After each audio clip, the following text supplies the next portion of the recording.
The following podcast is meant to inform and entertain. The opinions expressed do not necessarily reflect the beliefs of others, experts, or anyone capable of thinking. Occasionally, we may go off topic or say something offensive.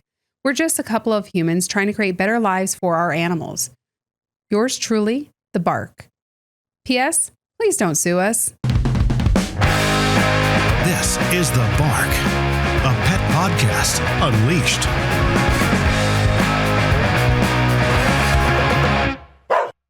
We are back. Hello, Candy. Hello. Welcome back, followers. Yes, and listeners, and Yes. I guess those are the same people. I don't know. They're synonymous. We are pretty excited here.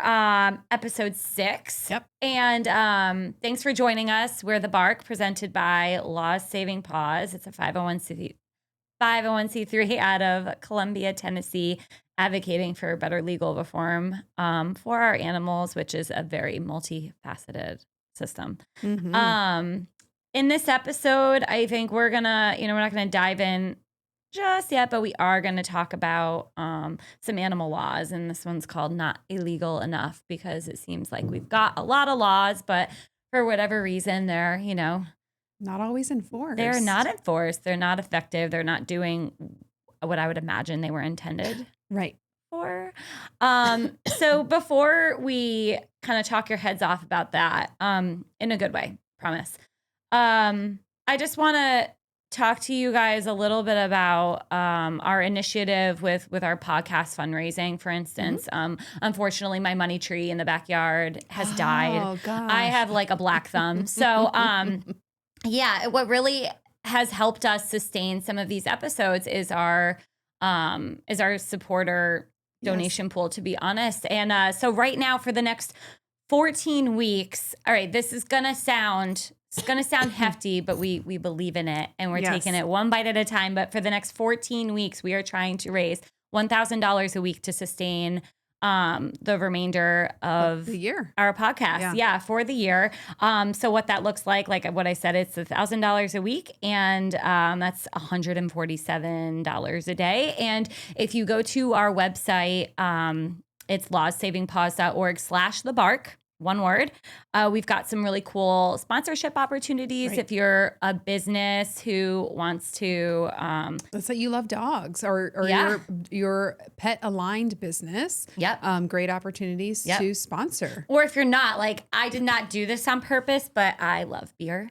And this is a beer hat. There you go. Not planned at all. But if you just believe in what we're doing, and listen, I'm not gonna lie. If you're a dude trying to impress a chick, chicks love philanthropy. Yes. And pets too. Yeah. Philanthropy. I'm telling you, I used to fundraise for the USO, and there would be guys walking by and they'd be on a date with a girl, and we were like, look she really wants you to donate. It's gonna go far. Giving hot tips. And it's vice versa, right? Yeah. I mean, I'm sure everyone admires that quality about anyone. So just want to give a shout out recently to Anna P. and Heather M. for your recent contributions. There really is no contribution too small, and we have different levels of impact. So just wanted to spend some time thanking you guys, and really, we couldn't do this without you. So, and another way to support is we have merch. Yes, thank you for bringing that up. We do. We have a really cool online store, guys. Yes. Yeah. So this shirt that I'm wearing, this LSP shirt, is from our summer collection, short sleeves. I don't know if you can see that. That sounded so official. Yeah. Summer collection. So check it out and get some goodies for yourself that also helps us. Yes, 100%. Thank you. Yes. That's a great point. Mm-hmm. So now that we've talked about all of that stuff, so this is Not Legal Enough, the episode about laws, because we often get the question, laws saving paws, so what's the laws? Right.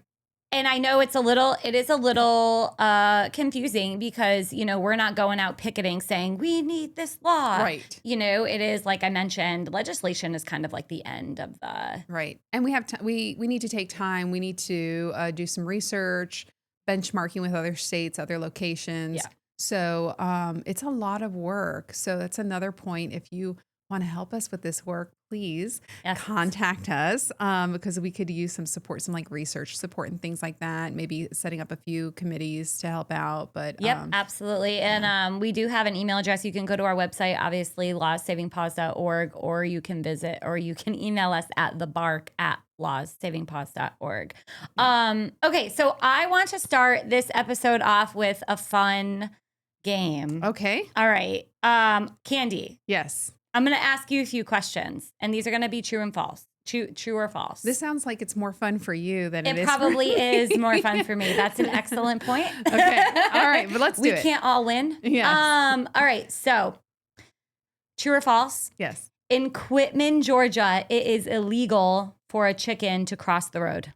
I was going to say false. That sounds like it couldn't be enforced and it's silly. I don't know. Yeah. Well, you just described like every law ever. Right. That is actually true. Wow. This is due to city ordinances that prevent domestic fowl from running at large on public streets or alleys. And the purpose of the law is to encourage people to keep their chickens under control. Keep your chicken to yourself. Yes. Yes. So, I mean, yeah, I wonder if that's where the chicken crossing the road thing came from. That's a very, no, that's not where it comes from. Oh, it's not? It's a very sad, Shut that down real fast. An analogy, but we'll talk about it off air. Great. All right, great. But next episode, but not really.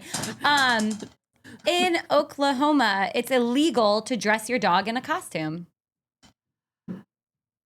Okay. These are real. Like, I spent a lot of time looking these up. True? It's false. Oh, it's false. Okay. I think it's illegal. In the land of like Megan law. Yes, like don't torture the dogs with, like, costumes what on and earth glitter. are you doing? Man, I'm 2 for 2, not doing well. Oh with for these. 2. Yeah, 0 for 2. Yes, says the sports person. So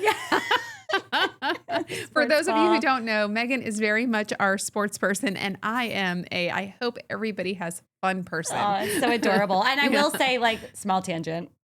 Last time I did dress my dog in a costume, yes, my team lost the Super Bowl, so I don't do that anymore. Oh. So maybe it's part superstition. Anyway, so false. However, it is illegal to make ugly faces at dogs. And illegal to make any faces at a dog in Normal, Ohio. I mean, the number of people who stick their faces in a dog's face is ridiculous. Don't do this. Do not stick your face. Right. I don't know if that's what they like. We will have to investigate but that a little more. Sticking your face in a dog's face is just dumb. Already a bad idea. But then also making your face ugly, or maybe I don't know if you're already ugly. Oh, oh, Candy. No, everyone's beautiful. Yes. We're gonna move on to the next question. There you go. Let's do it. In California, the state that everyone here in Tennessee loves. Call it how I see it. It's illegal for animals to mate within 500 yards of a church, tavern, or school. Okay, the church and school, those make sense. But a tavern, I mean, when in Rome. Yeah. That was just a huge glimpse into Candy's personal life. Well, I'm just thinking, like, how picky are we being here? How are we controlling where? All right, true or false? True or false? True. I'm going to say true. All right, Yay, 1 for 3. True, but no one seems to know why. Literally could not find a reason that this exists. If you said church, school, or like library or courthouse, I'd be like, that makes sense. I can see courthouse too. I mean, yeah. I don't think anybody should be mating within. It's really funny though, because as I'm recognizing, like I said, no one seems to know why this law is a thing, and it kind of leads us into our discussion, which I did not plan at all. Yes. But it leads us into the discussion about, well, why is something a law if there's no, if there's no enforcement, or maybe I don't know. There's so many loopholes, which based on a true story, so many loopholes that essentially it's impossible for you to be apprehended, right? Right. What is the point? I mean, to get your name on a document saying you made a law. I don't know. Yeah. Anyway, so thank you, Candy, for your good sportsmanship. I don't think I get a prize. I didn't really. Yeah. No. That's all right. You could come back next episode. I have more knowledge now. There you go. We're all better for that. And more useless knowledge. Yeah. Well, I mean, men have a lot of that, if I'm being honest. They know a lot of things that I'm like, really? Like, what is the point of that? They'll be the first to admit it, so I can say it. Okay. Yeah.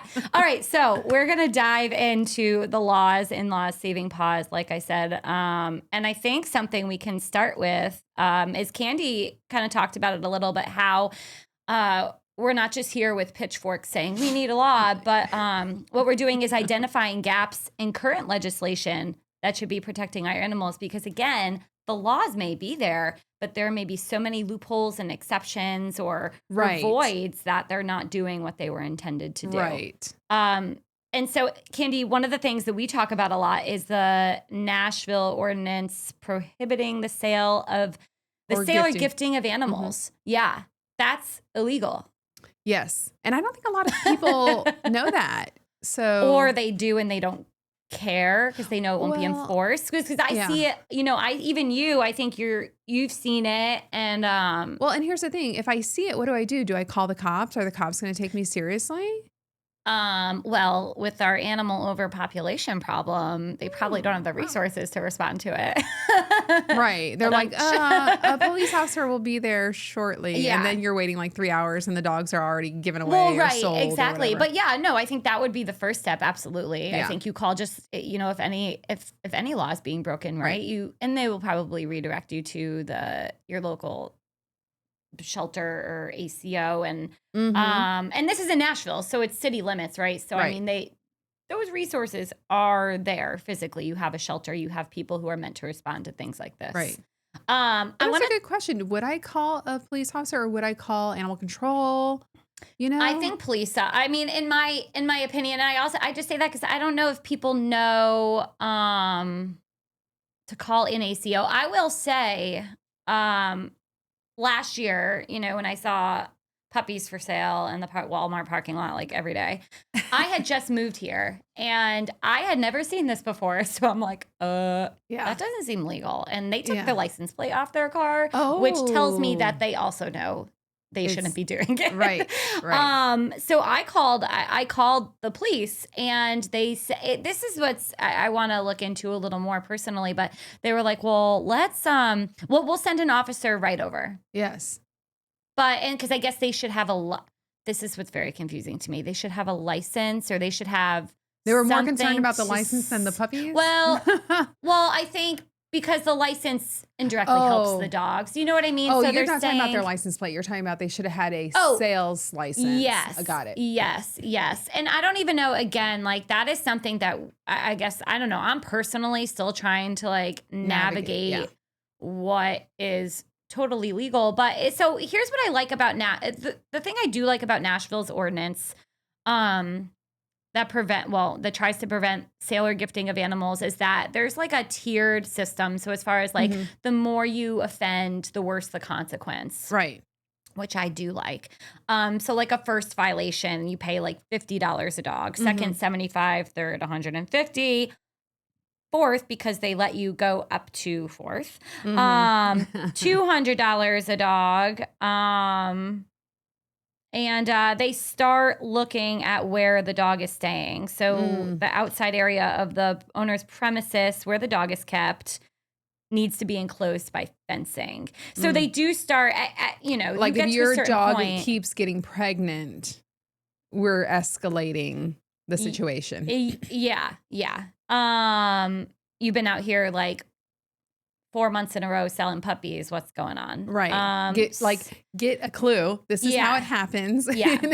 Yeah. So what I do like is that, yes, they have like a system. Like I said, the more you offend, the more it's going to cost you. Right. What I personally don't like and what I think is a barrier to keeping it enforced is the small amount. Yes. And what I'm also assuming is first violation, second violation, it doesn't have to be separate litters. So let's say the police stop me. Let's say I have a litter of 6. Yeah, that's a good and point. I'm caught just selling in whatever store parking lot by the side of the road. Da da da da. I'm caught. I'm giving that $50 fine. Well, what happens the next day when I go to another store parking lot?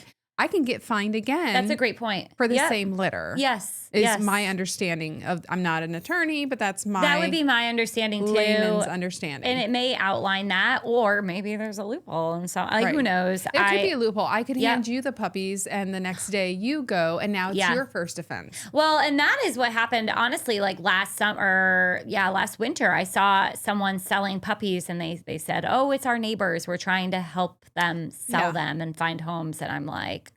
And people confuse, they confuse that adoption. Like people will buy from a breeder and say, yeah, I adopted this dog. Like, no.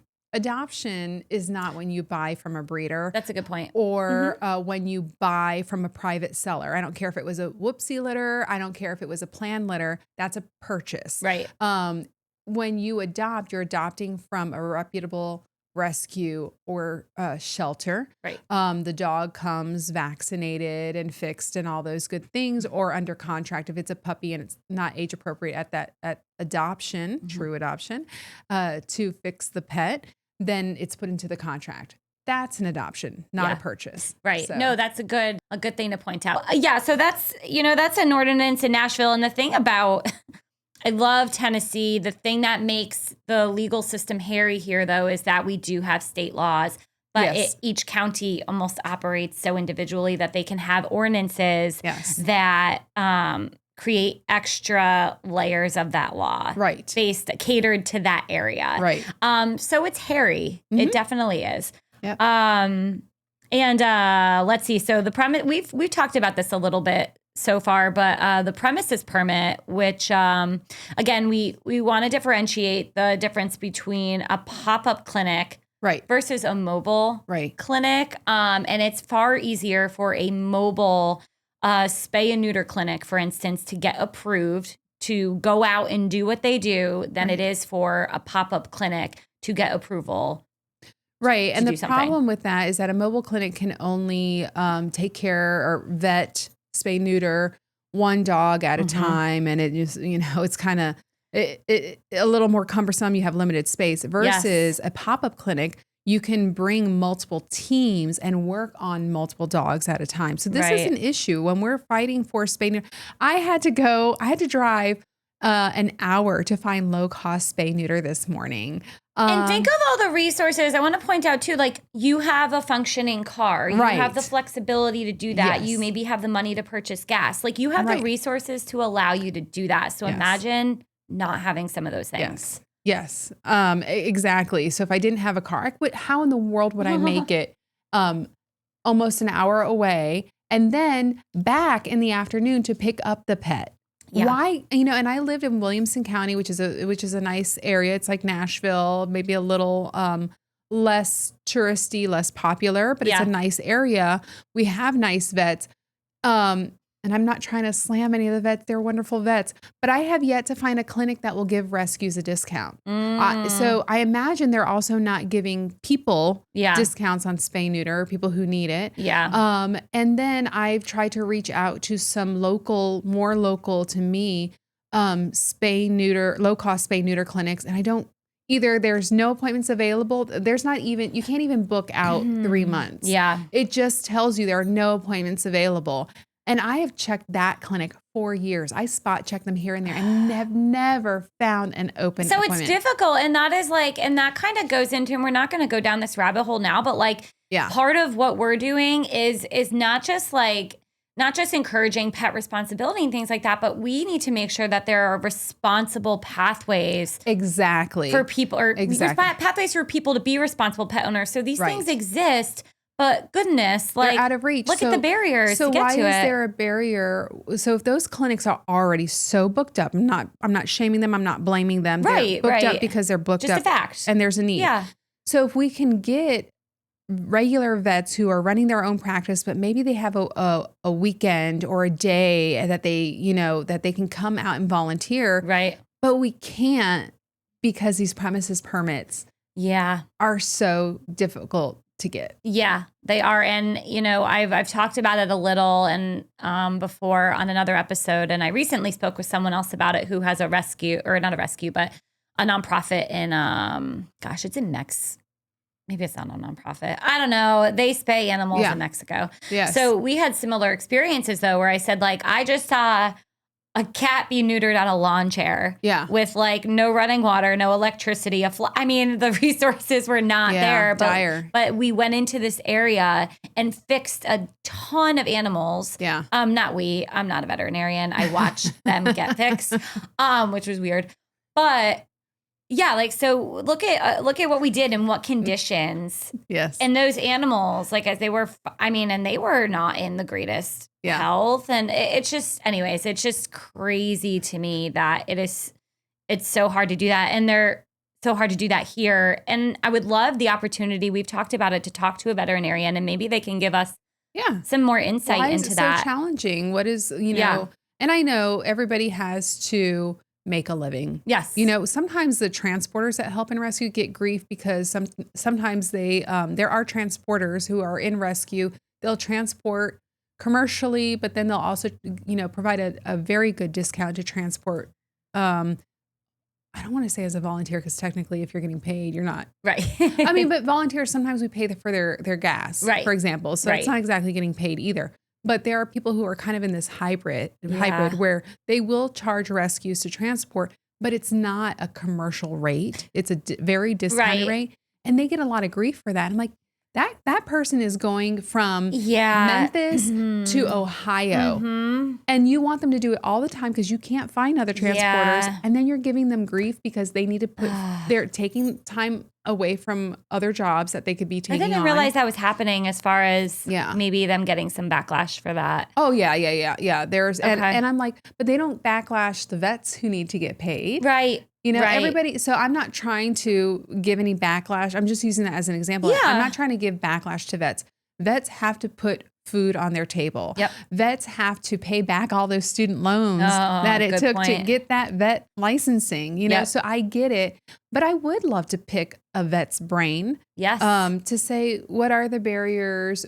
Maybe we can find some solutions as a community, and bring more opportunities to the table. Yes. Absolutely. Yeah, absolutely. So. Yeah, because part of what I think we want, I know we want to do with the show, like Candy and I have done absolutely what we can to bring information to people. But we don't want to be so short-sighted that it seems like we don't value the opinion and the expert insight from other people. Yes. Yeah, absolutely. We don't know everything. I'm not a vet. I'm not absolutely not trained and licensed as a vet. No. I don't know all the answers in all these areas. I can speak to my experiences. Right. But yeah, absolutely. We need, there's so many different components of the animal community. I'm not going to say rescue. Yep. Animal community. So vets, transporters, groomers, boarders, babysitters, trainers, everything with maybe some different insight. Yeah. So we'll start having some guests on here. And if you are interested in joining us, please contact us. And truthfully, I would love to, even if you're not an expert in that industry or field, if you are just a community member and you had an experience that you think is worth talking about, share your story. Email us. So thebark@lostsavingpaws.org. Just a reminder. If you go to our website, you will figure out also how to contact us. But I would love to share some funny stories. Wouldn't I have a friend who supposedly she was at work and her Roomba was set off to go off at a certain time, and her pup had used the bathroom, and the Roomba picked up the pieces and just drug it around her apartment, condo, whatever it was. And could you imagine the nightmare? And I don't mean to slam Roomba. I have a Roomba. No, I started laughing at the beginning of that story because my first thought was, oh my gosh, we live in a world where we have vacuums that operate themselves. Yes. And also I couldn't even. And also can carry your cat around. But I would love to share some of those fun stories. So I say, if you have a fun story, share it with us. Yes, 100%. We are not Debbie. That's the beauty. Yeah. I think we want to make sure we're not just sitting up here ruining your day, sharing all this information. But it's important. But we definitely want a healthy balance of Yeah, I don't know. So getting back to our topics, Yes. I think the second law that we were highlighting was just those premises permits are an obstacle. And we would love to learn, from the vet community as well as legislators, why this is such a big ordeal. Yeah. And there was, I will say, and we're still looking into the specifics. Like we've heard some things, but we want to be cautious. We don't want it to come to be all hearsay. We've found that I guess it was failed to be amended. So someone did work to amend the premises permits years ago, but it did not get passed. Right. So yeah, we're still kind of looking into that. But another one, this is important. Yeah. This is so important because this is for all the people who say, well, we should just make a law for animals to be spay or neutered. Right. That's great. Let's go ask Memphis how their animal overpopulation problem's going. And because they've got a law in place. They've got a spay and neuter mandate for animals over 6 months old. Right. And yeah, so let's talk about that. So yeah, can you just, what does that mean? Tell us what that means. So it means over, if your pet's over 6 months old. 6 months old, yeah, they need to be fixed. And there are loops. So here's the thing though, right? I went through the loopholes. Some of the loopholes include, oh Lord, I say this with a grain of salt. Dogs or cats who are registered with the AKC, the American Kennel Club. Or any recognized registry.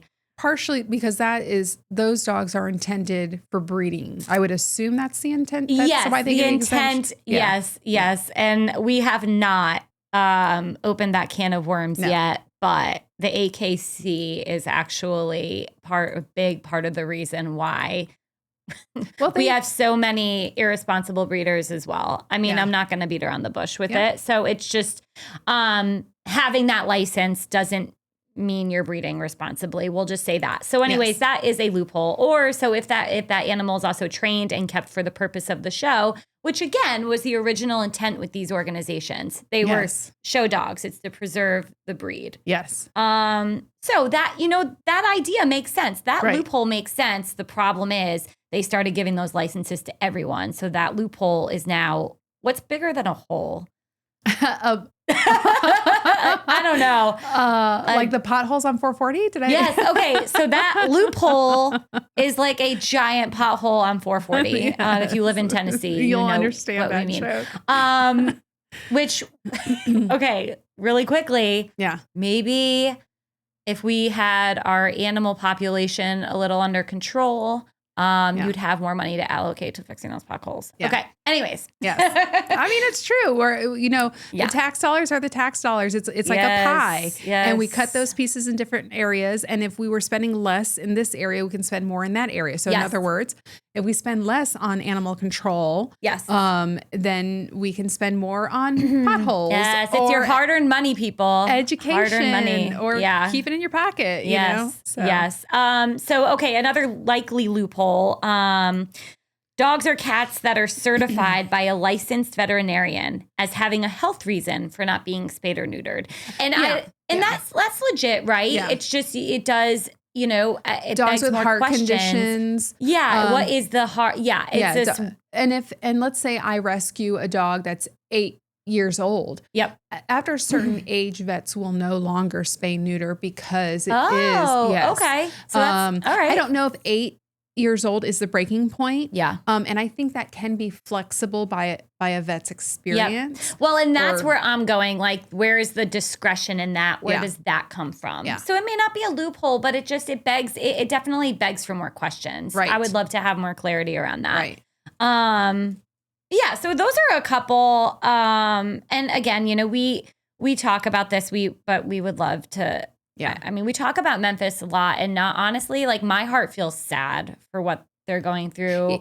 Yeah. I mean, overall, but also just the animal stuff happening over there. So let's talk about that law and let's talk about the reality. Okay. So you would think that a city, and I'm not casting any shade on Memphis Animal Services, who is trying their best to take care of the situation. Yep. But with a city that has a law that mandates spay neuter over at an age appropriate time period, you would think that they would have better animal control. They would not have a pet overpopulation. Memphis actually right now is running rampant with stray dogs, and their shelter is always full, and they have a lot of euthanasia. So I know I looked up how much euthanasia would you think would, and now remember Memphis is a big city. How big? I don't know a ton about Memphis, if I'm being honest. Okay, let's see. Let me look up real fast what the population of Nashville. I don't remember what it is, and I feel like it's always I didn't mean to put you on the spot. I'm just wondering. Okay. But if it's a bigger, but it's Nashville has a population of 686,000. 686,000. 686. Yes, sorry. 686. Was that English? That didn't sound right. Okay. So keep that in mind. 686,000. So let's see Memphis. Yeah, because I'd imagine it's pretty comparable. So we said 686 for Nashville. Yeah. All right. 618,000. Okay. So they're the same. Okay. So got it. That being said, and there was a recent news report on this. I'll have to dig it up for maybe another episode. But considering that population, how much, and they have a spay neuter ordinance, how much euthanasia each month would you anticipate? Or you can give me each year, whatever's easiest. Like how many dogs are they euthanizing a month? Yeah. I feel like I'm going to be cheating a little because I think I already know it's about 100. It's about 100. You think it's about 100? Yeah. Okay. All right. Let's go back to, I'm going to start with January. January was 165. Of 2025? This is 2025. Okay. Yeah. Actually, let me make sure yes. January was 165. Okay. February, 156. It went down. And then, yes. March. I'm sorry. Am I giving you January, February? Keep going. Well, I'm not going to give you cats. So, I'm just. We do care about cats. Let's be clear. We do care about cats, but let me give you an example. Let me start from January again. Okay. In January, the total was, I take that back. 165 was the number of adult dogs. Wait, adults were euthanized? Well, no, I'm sorry. Adult dogs. Adult canines. But were add euthanized. to that, All right. 36 under 5 months or younger. Okay. So that totals 200. Wow. In January. Okay. All right. Okay. The cat euthanasia in January was 8 cats total. Okay. So that's why I'm not mentioning cats. You know what, though? Just really quickly, I think it's important to say that because we do, and I will say we have reached out to some folks who are helping us create content for cats on our website. I want you to know that, but also people are always asking, why not the cats? And part of what you just said, Candy, the 8 compared to 165 or whatever it is, that's why we recognize bad things are still happening, but you can see we're trying to stop the bigger leak. Yes. Right? Yes. So let's go to February. Right. February. 4 cats in February. Okay. All right. Well, let's just talk about the dogs now. And let's just focus on the dogs. So dogs total, I'm just going to give you the total number for now. Yep. That was the 152. Yep. All right. And then March, 227 dogs. Oh, geez, Louise. 220. Now, when we're talking about, hey, your dog is supposed to be spayed, this is what we talked about in a previous episode, that we think that the dogs that are being euthanized are the ones that are aggressive, have health issues. Maybe they're older and just can't go on. Maybe they were hit by a car. Maybe they were shot. Right. Maybe they were tortured and they just cannot be recovered. Right. Things like that. Aggressive, sickly, let's say, old.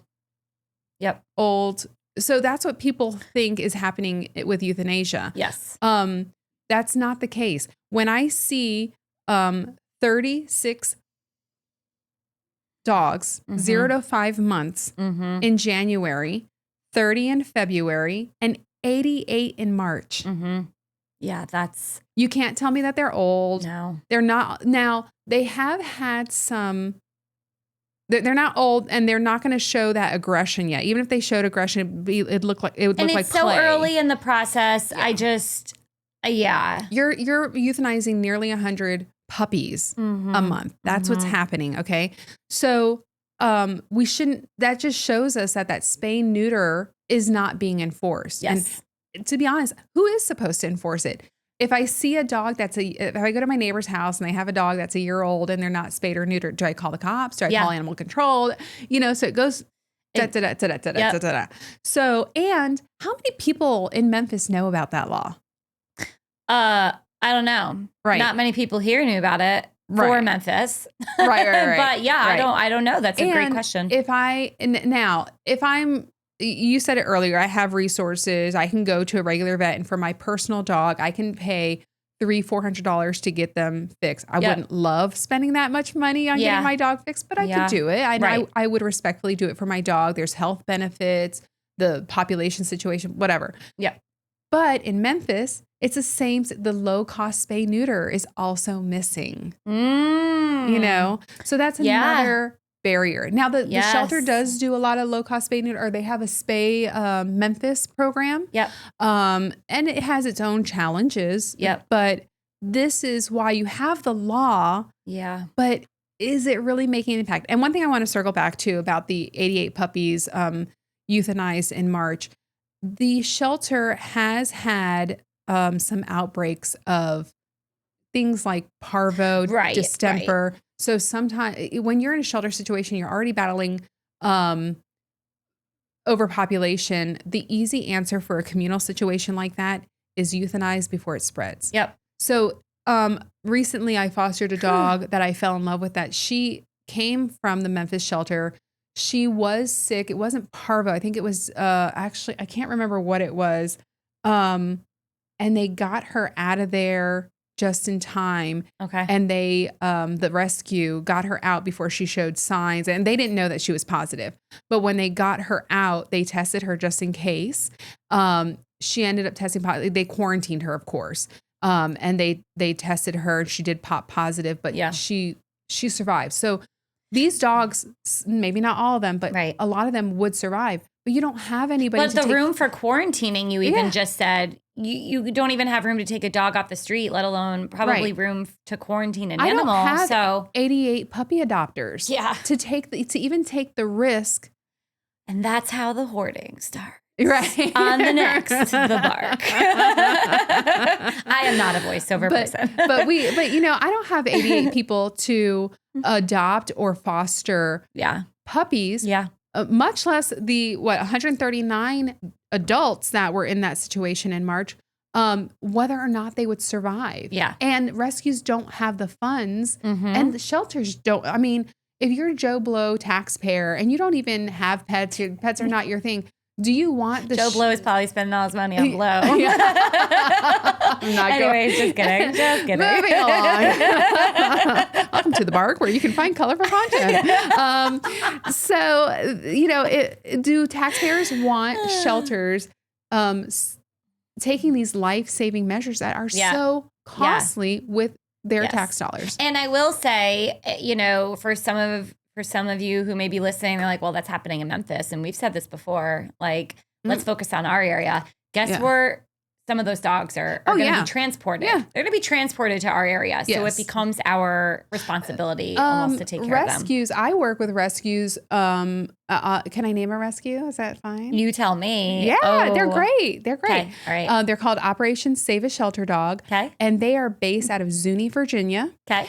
They pull dogs from Memphis. They're pulling dogs. Listen to the name, Operation Save a Shelter Dog. Yeah. They're pulling dogs from shelters who are at high risk of euthanasia, and they work with volunteers, sometimes paid transport, and they get the dog out of the shelter to wherever a foster is along the way. So I foster for them, and I live near Nashville. So, but they have fosters up in Virginia too that are getting dogs from Memphis, and they don't have. That's a lot of resources to do that. Yeah. And we'll talk about this. I could go on another tangent about this, but we can talk about how I feel about, I understand the transporting to other areas, but I worry about the bleed Oh yeah. happening to other areas. Well, and here's the thing: if I'm scooching, let's take these 227 dogs from March. Let's say I was able to get them out of here and bring them to the East Coast, or anywhere else. Am I just now freeing up space for local backyard breeders to make more puppies? Yes, you are. You're not stopping. You're not, stopping the leak. Right, exactly. So, and that's what rescues are facing. It's not nice. It's not fair. And these are very caring people. It's just hard. It's just horrible to know that you're pushing the rock up the hill and it's tumbling right back down on you. So I will encourage you, if you are a rescue listening and maybe you want to work with us or you want to, maybe we could help each other. It's a mutually beneficial thing. Yeah. I know you feel like you're sinking, but help us help you. Right. I think that's, pause, take a minute. I mean, reach out to us. Yeah. We'd love to hear your struggles. We'd love to hear your challenges, and better understand. And I think sometimes it's great for just the public to hear what's going on because everybody's busy with their own lives. Yes. Your job, your kids, your blah. Yeah. You don't have time to necessarily sit back and think, oh, I didn't realize that part of what a rescue struggles with is transporting a dog. And you don't know. You follow the crumb trail, though. I didn't know when back last fall when I was like, oh, this will be a great idea. Let me start a 501c3. Famous last words. So, but I did not. You unpeel. It's an onion. Like I always say, you peel back one layer. There's another. There's another. There's another. You don't know unless you start. Peeling back one. So just like we talked about, the pet community in general, there's so many different components. Rescue has its own onion. You're absolutely right. 100%. So I do want to move on. Not that this isn't important. We could talk all day about spay and neuter. But and I we'll touch on this. But another mandate is that spay and neuter is required for adoptions. Yes. Right. And that's just not limited to like shelter agencies adopting out pets, but that goes for rescues as well. Right. And I will say most rescues do it. I'm in the rescue community and I will tell you, I want to say, 49 out of 50. It's not even a 9 out of 10. It's like a 49 out of 50 or 99 out of 100. Randomly do I hear of somebody and they don't even realize that they're doing it wrong. They just think, oh yeah, I vetted this dog and I got it adopted out. Wait, but is it spayed and neutered? Well, no, but the owners can do that. No. Well, and that's my question about what's happening. I think, they're doing it before that dog. If that dog is of age and they find it at home, they're fixing it. My question is there oversight if the dog is young enough to be adopted without being fixed? Is there a follow-up that's happening? So what most rescues do is, because you don't want to hold a dog for 6 months. You don't have fosters to hold dogs for 6 months. Right. So if the dog is over 6 months of age, the rescue will spay neuter themselves, and then they will adopt the dog out. If it's under that 6 month mark, the dog will be adopted out, but it's in the contract that the owner has to spay neuter, and sometimes the rescue will give a rebate back. Like you're kind of putting down a deposit. So when you can get some of your money back once you get it done. And the rescues will require that you submit your paperwork that shows that you're a vet. Yep. Fixed FIDO. So there's a process. I'm just wondering that the lack of resources. The shelters, I don't know that the shelters, I don't know. Yeah. I know one shelter that does not have good follow-up whatsoever. Right. Well, this is something we do want to talk more about. And truthfully, we've got plans to do it in our next episode. We're going to dive a little deeper into this. Yep. So I'm going to quickly move on to just, being mindful of the short attention span of people these days. Dogs. Okay, this is a big one. Dogs not allowed at large. Yes. Right. And so, good God. Like where I live in Murray County, I mean, it's rampant, right? That's the word. But when I looked into it, the amount of loopholes that exist that could is exonerate the right word? Is that free Free them from responsibility, exonerate. Yeah. Okay. All right. Our producer is nodding. Okay. Yes. So anyways, I'm going to go through very quickly the likely loopholes for the dogs not allowed at large ordinance in my city or in my county. The dog was on a hunt or a chase. Right. The dog was on the way to or from a hunt or chase, which sounds the same. The dog was being moved from one place to another by the owner of the dog. Oops, I'm getting groceries. The dog needs to go back inside. It got out. Oh, not my fault. The dog got out and it occurred while the dog was securely confined in a kennel, crate, or other enclosure. And I guess that also begs the question, well, define secure. Yeah, and I think what they're trying to clear up is, look, if you have a whoops and your dog gets out, which happens. Yes. Okay, we're being understanding. We're not gonna, mistakes happen. Right, mistakes happen. Yes. However, there are people who, in one of the counties that I try to partner with, there are people who I saw a posting on social media where they're like, oh, these dogs every day are out. And then the person who owned the dogs responded on social media, which was not smart, saying, I want my dogs to live free. And the first person posting was like, I see these dogs every day near the railroad tracks. And it's this one house and blah, blah, blah. And every time I'm trying to get to work, and there's been several times where I've almost hit the dogs. Yep. And then the owner responds, I want my dogs to live free, not confined in the backyard or in my home.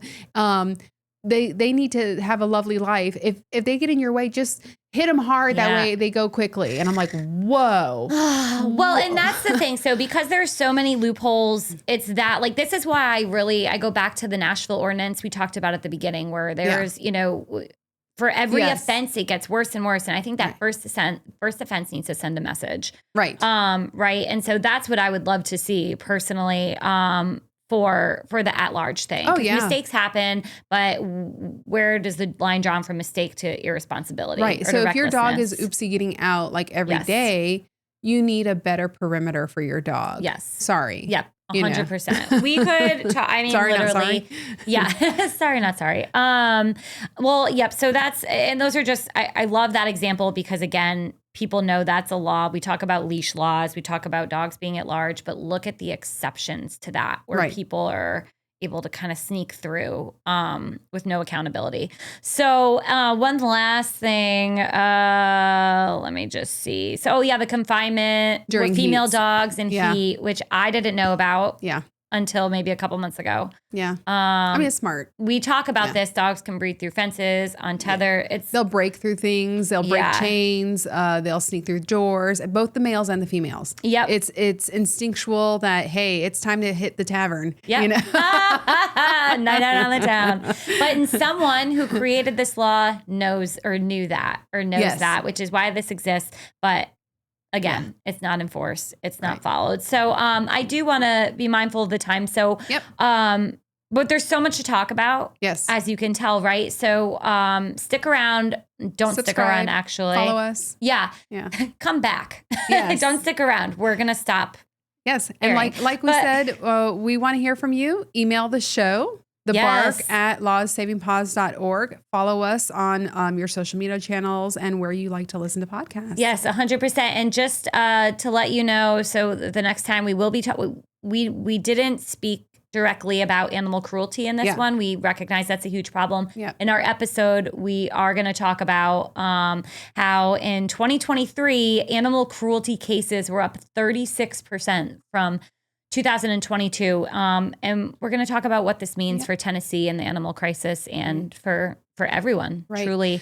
So one last note, we are fundraising. So visit us at lawssavingpaws.org and please donate to our cause. Or buy some fun merch. Buy some merch. Yes, that'd be awesome. All right. Thanks, guys. We'll catch you next time. Thank you.